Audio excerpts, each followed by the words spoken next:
aí, galera desenrolada, tudo tranquilo com vocês? Moçada, na aula de hoje, ou de agora, melhor dizendo, nós vamos trabalhar o que com vocês? Ditadura militar, mas especificamente a resistência ao regime militar no Brasil. Apesar da extrema violência utilizada contra os opositores, nós teremos ao longo dos 21 anos da ditadura militar, vários grupos espalhados pelo Brasil, lutando contra a ditadura. E quando eu digo lutando, não é obrigatoriamente a galera da luta armada, não. É fazendo oposição política, sejam sindicatos, associações civis, como a OAB, a Ordem dos Advogados do Brasil, e tantas outras que não irão aceitar calados a repressão sofrida que eles sofriam pelo governo militar. Mas em que momento o confronto entre as partes conflitantes irá explodir? Seguinte, depois que Castelo Branco assumiu o poder, como nós vimos na aula passada, havia uma grande parcela da classe política brasileira e da classe média das organizações sociais que acreditavam que, de fato, Castelo Branco, depois de 1 ano ou depois de 4 anos, entregaria o poder tranquilamente nas mãos dos civis, teríamos eleições, a normalidade democrática voltaria a reinar no Brasil. Ledo e total engano. Como já falamos, ele pega o Castelo Branco e os militares cancelam as eleições e eles decidem permanecer no comando da pátria. O número de protestos em relação a isso aumentam por si só. Os problemas econômicos que o país vivia, principalmente aqueles relacionados ao aumento da pobreza e à perda do poder aquisitivo da população mais pobre e da própria classe média que havia apoiado o regime militar, começa a colocar o povo na rua.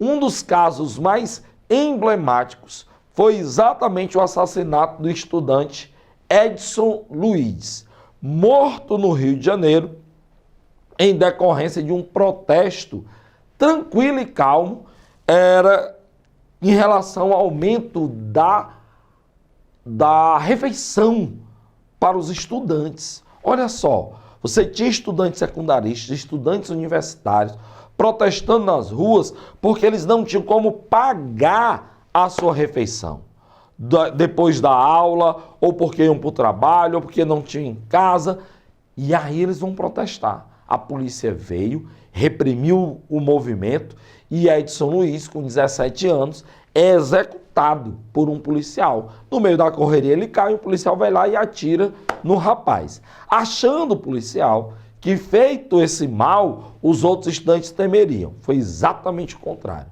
Os estudantes param de fugir, pegam pau, pedra, o que tinha na frente e começam a atacar a polícia.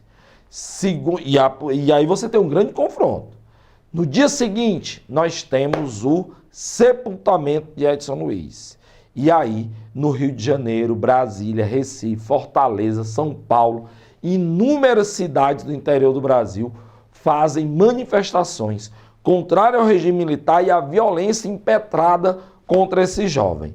E aí, de repente, o que os militares achavam que era a saída, executar um ou outro para que os outros tivessem medo, foi força ao movimento estudantil que estava meio que adormecido. E eles vão às ruas, vão protestar cada vez mais contrário ao regime militar. É nesse momento, ou pouco depois, que nós teremos a marcha dos 100 mil, teremos a marcha dos artistas, que questionavam e brigavam com os militares em decorrência da censura em relação às músicas, às peças teatrais, aos programas de televisão. Os militares começavam a colocar censores em cada emissora. Os programas iam ao ar com o indivíduo sentado, ouvindo, vendo o programa, e quando ele achava que aquilo que estava sendo apresentado à população era ruim, ele simplesmente parava a transmissão.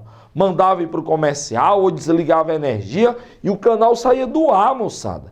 Havia uma censura prévia. No primeiro momento do regime militar, os indivíduos tinham que levar os programas, apresentar aos militares e eles diziam se aquele programa entraria no ar ou não, se aquela música poderia ser cantada ou não. Feito isso, a obra de arte era realizada ou não. Agora, você tem a censura prévia. O cara está ali sentado, imagina assim, um artista pronto para cantar, sabendo que tem um indivíduo ali sentado, ó, só olhando para ele, esperando ele falar algo contrário aos militares, para o cara ser preso. E os boatos das torturas, das perseguições, já eram reais entre aqueles mais bem informados. Ora, a repressão ao movimento estudantil, a repressão aos artistas, cresceu de tal maneira que ela tornou-se insuportável e o tiro saiu pela culatra. Depois do estudante Edson Luiz, outros 5 estudantes foram mortos em confrontos com a polícia no ano de 68. Diante dessa pressão dos militares e diante do aumento das manifestações, o que decide o Comando Revolucionário de 64, como os conservadores chamavam? Eles tinham que tomar uma posição. Ou iriam ceder às pressões populares, ou iriam reprimi-la violentamente. Eles já tinham cedido algumas vezes. Você teve greve em Minas Gerais, em Contagem, você teve greve em Osasco, em São Paulo, em que os sindicatos lutaram por aumento salarial e conseguiram. Não eram apenas vitórias dos militares, você tinha vitória da oposição também. Esse clima de tensão entre ambas as partes acaba gerando o ato institucional número 5. É quando o Brasil mergulha na mais profunda ditadura da sua história. Por quê? O ato institucional dava poderes ao presidente da República que nem Dom Pedro I, na época do Império, teve. Por exemplo, o presidente da República podia fechar o Congresso Nacional por tempo indeterminado. E pronto, sem dar satisfação. O presidente da República podia caçar direitos políticos, ou seja, o cara era prefeito, ou era deputado, ou senador, que não fosse ligado à ditadura, e o presidente quisesse tirar o cargo dele e impedi-lo de se candidatar novamente, podia. O presidente também podia, e aí é que atingia a maior parte da população, ele podia caçar os direitos individuais. O direito de ir e vir, a liberdade de expressão, a inviolabilidade do lar, onde fica determinado que o Estado ele só pode entrar na casa de alguém para prender, para revistar, se for com autorização da Justiça. Acabou, pessoal. Não tinha habeas corpus, moçada. Você não poder responder o processo em liberdade. As pessoas eram presas dentro de suas casas, levadas para quartéis, para delegacias, onde sequer a família tinha notícia. Não se dizia para onde estava levando, não se diziam quem eram aqueles que estavam levando. Simplesmente a pessoa era sequestrada pelo Estado ditatorial brasileiro. E aí, nesse momento, com tantos poderes em suas mãos, o Estado vai mais do que abusar da sua autoridade. As torturas, que não eram uma regra absoluta, tornar-se-ão por causa do AI-5. Não há mais limites, não há mais como punir militares que venham a cometer abusos. É a liberdade absoluta para o uso da violência contra os opositores. O ato institucional número 5 fechou a possibilidade de qualquer manifestação contrária ao regime. Porque perceba, o ato institucional número 5 é assinado do governo Costa e Silva, né, o segundo presidente. O Castelo Branco já tinha censurado a imprensa. Você já não pode, os vários sindicatos foram fechados. Líderes sindicais e estudantis presos, a UNE também foi fechada. As ligas camponesas fechadas. Você tem o censor na rádio, você tem o censor no jornal. Não pode fazer passeata, não pode fazer caminhada, não pode ter sindicato ligado a partidos comunistas ou qualquer partido de esquerda. Ou seja, qual era a possibilidade, após o AI-5, que eles davam da oposição de fato criticar o regime militar? Nenhuma. Acabou. Com o ato institucional número 5, só havia uma alternativa agora para os cidadãos: baixar a cabeça e aceitar o domínio militar.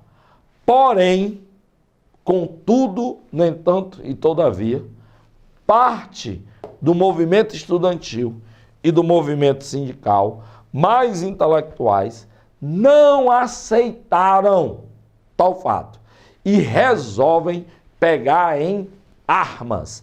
Por conta do ato institucional número 5, o que antes era apenas uma ideia, que era pegar em armas para lutar contra o regime militar, tornar-se-á um fato concreto com a formação das guerrilhas urbanas e rurais no Brasil. Ok? Viu como é simples? História aqui é tudo tranquilo, é tudo desenrolado. Um beijo, veja aí a próxima aula.